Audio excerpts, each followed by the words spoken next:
सबसे पहले मैं जीएसटी के वरिष्ठ अधिकारियों को जीएसटी डे पे बहुत बहुत बधाई देता हूं, और साथ में हमारे जितने भी सीनियर्स हैं, जीसी जैन साहब, जीएस साहब, देश पांडे जी, मालू जी, और भी सारे जो सीनियर्स हैं मेरे, और फेलो चार्टर्ड अकाउंटेंट, सबको आज सीए डे की बहुत बहुत बधाई।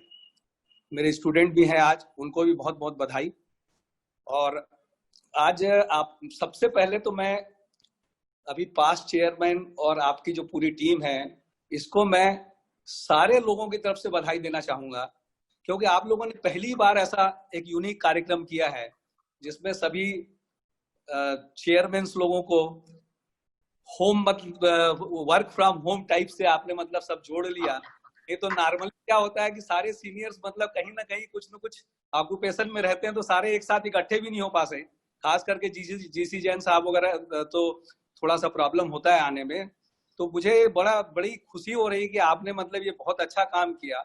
और उससे पहले एक बहुत बड़ा काम किया आपने, जो सीएम के साथ जिस तरीके से आपने इंटरेक्शन किया और पूरे देश को बताया कि रायपुर ब्रांच क्या है, रायपुर सीए की क्या है, और खासकर हमारे जो सीएम हैं उनको इतनी देर वो सुने, आप सब लोगों को, हमारे प्रेसिडेंट को सुने, तो उनकी दिमाग में सीए क्या है एक मतलब पूरी तरह से हैमर हो गया। और हेलो, वो आप अब वो ये भूल नहीं सकते अपने कार्यकाल में कम से कम कि सीए मतलब किस तरीके की चीज होती है।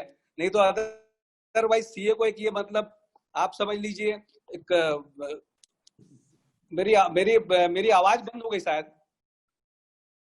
सर आपकी आवाज बहुत क्लियर है सर, आपकी आवाज बिल्कुल क्लियर आ रही है।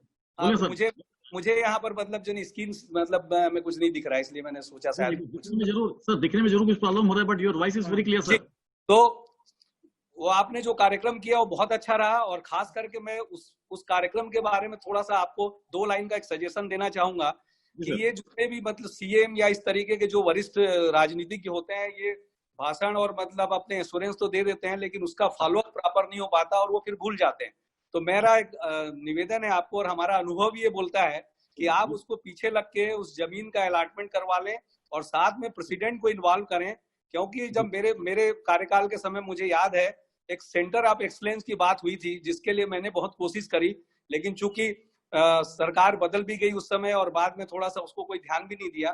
तो वो सेंटर ऑफ एक्सलेंस की बात करें, क्योंकि इतनी जमीन है नया रायपुर में, शायद वो 10-20-25 एकड़ अलॉट कर दें और सेंटर ऑफ एक्सलेंस बना दें, वो जैसे जयपुर में बना है। तो हमारे छत्तीसगढ़ का तो सीए लोगों का विकास होगा, उनका इन्वॉल्वमेंट भी होगा, और छत्तीसगढ़ में सीए ब्रांच की और सीए सेंटर का नाम पूरे देश में और विश्व में भी होगा, क्योंकि उसमें रिसर्च वर्क करते हैं वो लोग, और काफी बड़ा इन्वेस्टमेंट और बजट होता है उसमें इंस्टीट्यूट का। तो ये चीज आप जरूर बात करें। और साथ में जब सीएम ने आपको ये बोला है कि हम आपकी सेवाएं लेंगे, तो सीए इंस्टीट्यूट में ऐसे प्रोविजंस हैं, एक अलग से डिपार्टमेंट है उनका जो कि फीस लेके काम करते हैं गवर्नमेंट लोगों के लिए। तो गवर्नमेंट के पंचायत है, नगर निगम है, उसमें या और किसी भी डिपार्टमेंट में सीए इंस्टीट्यूट पार्टनर बन के उनका काम कर सकती है। प्रोफेशनल लोकल प्रोफेशनल को इन्वॉल्व करेगी, वो काम करेगी और उसकी फीस लेगी, और हमारा यहाँ पर मतलब एक प्रेजेंस फील होगी, और आप सभी लोगों को उसमें अपॉर्चुनिटी भी मिलेगी। तो ये साथ में थोड़ा सा आप जरूर देखें, और आप लोग काम किया इसके लिए मतलब फिर से मैं आप सभी लोगों को बधाई देना चाहूंगा। और जहां तक मेरे एक्सपीरियंस का सवाल है, मैं जैन साहब जब अपनी प्रैक्टिस शुरू किए तो उसी साल मेरी पैदाइश थी। तो एक्सपीरियंस वाले लोग तो आपको सब अपना एक्सपीरियंस सुना चुके हैं। फिर भी मैं 83 में ज्वाइन किया था रायपुर, मतलब रायपुर कलकत्ता शिफ्ट हुआ था, तब मुश्किल से 30-35 चार्टर्ड अकाउंटेंट थे। और गुरुद्वारा के पास जो अपना वो गुरु नानक चौक के पास जो फर्स्ट फ्लोर का शरद खंडेलवाल जी की ऑफिस थी, उसके बगल में ब्रांच की एक प्रेमिसेस था, उसमें हम लोग करते। जीएस अग्रवाल साहब, बम साहब, सबके साथ मुझे एग्जीक्यूटिव कमेटी में काम करने का मौका मिला। फॉर्चुनेटली मैं 3 लगातार एग्जीक्यूटिव कमेटी का मेंबर रहा, तो काफी इनसे सीखने को मिला। और सीखने को यहाँ तक मिला कि मैं कलकत्ता से जो अभी जीसी जैन मतलब बोला, नैन्सी जैन ने बोला बिग 4 की बात करी, तो मैंने बिग 4 से ही मतलब जो ना आर्टिकलशिप करके आया था। अब मुझे कंपनी बनाना नहीं आता था, और पहला काम किया, लोग कंपनी बनाने के लिए आने लगे।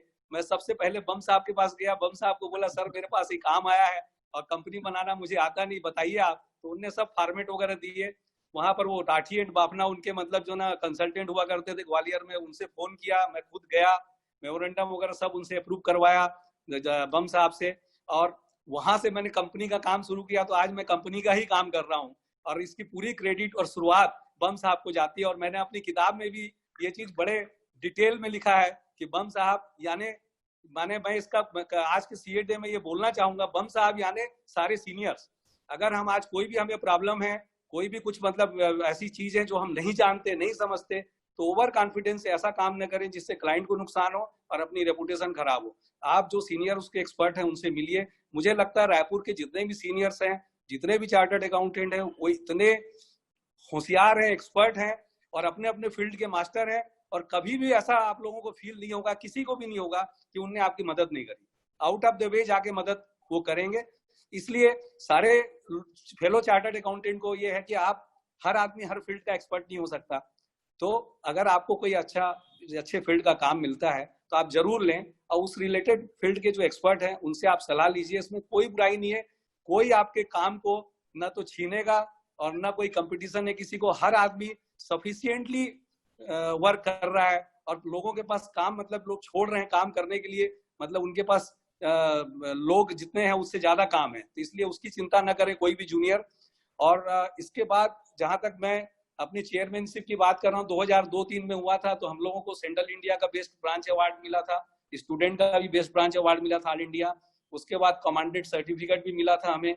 और उस समय हम लोगों ने एक मैगजीन मतलब शुरू करी थी जिसको लेके हमारे प्रेसिडेंट ने बहुत अप्रिशिएट किया था, बिकॉज उस मैगजीन में हम लोग और अलग अलग प्रदेश के लोगों के व्यूज और आर्टिकल्स मतलब मैं छापता था, और छत्तीसगढ़ के सारे चार्टर्ड अकाउंटेंट को मैगजीन जाती थी। उस समय लगभग 650 चार्टर्ड अकाउंटेंट होते थे, कोरियर से भेजते थे, और एक भी रुपए का कास्ट मतलब इंस्टीट्यूट के ब्रांच को नहीं होता था, क्योंकि उसमें मैंने सारे बैंक्स और इंस्टीट्यूशंस के एडवर्टाइजमेंट्स ले रखे थे। इवन गवर्नमेंट ऑफ छत्तीसगढ़ का भी एडवर्टाइजमेंट मैंने 2 बार लिया उसमें।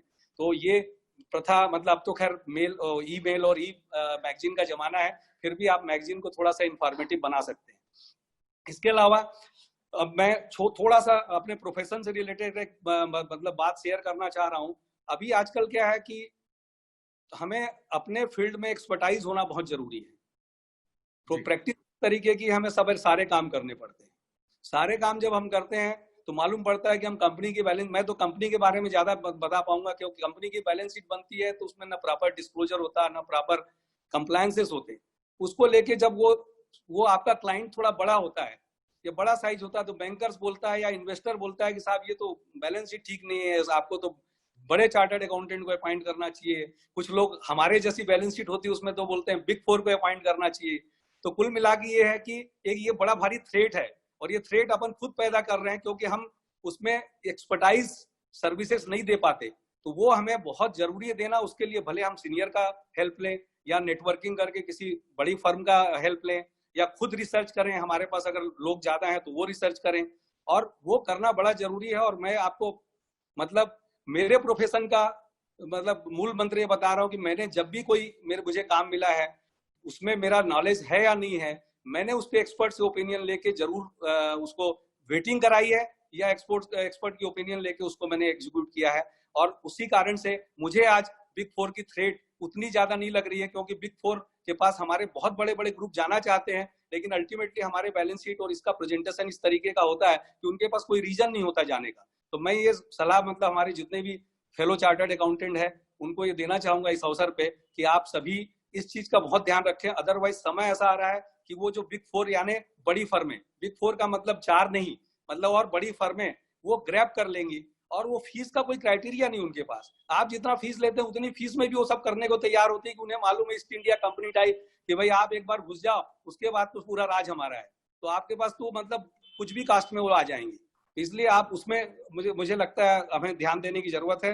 बाकी मैंने आपको स्टूडेंट के बारे में 1-2-4 लाइनें में ये बोलना चाहूंगा कि मेरे जितने भी स्टूडेंट मेरे यहाँ आते हैं, पढ़ाई करते हैं और वो फेल हो जाते हैं या वो पास नहीं कर पाते, एक ग्रुप नहीं निकल पाता, जो सीए में बड़ा आम बात है, तो बड़े डिप्रेस होते हैं। तो मैं उन लोगों के लिए एक बात करना चाहूंगा कि फेल आप 10 बार हो, 15 बार हो, 20 बार हो, इसकी चिंता न करें। सक्सेस एक बार होना है आपको, एक बार होने की कोशिश करिए और सक्सेस आप हो जाएंगे लगे रहेंगे तो।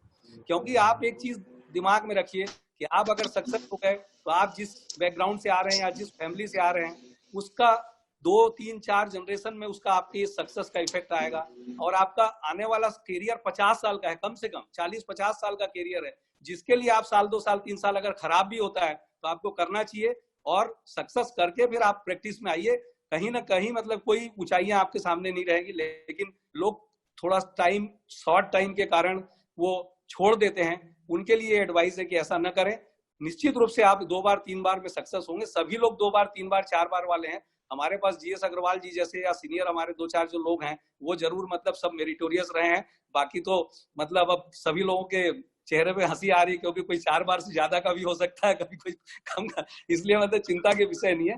बाकी इस अवसर पे सभी लोगों को जो घोड़ा चढ़ेगा वही तो गिरेगा। फिर से सीए डे की बहुत बहुत बधाई, और हम लोगों को आपने इन्वॉल्व किया, बुलाया। हमें आशा है कि आगे भी ऐसा मौका देते रहोगे आप हैं। इसके लिए बहुत बहुत धन्यवाद।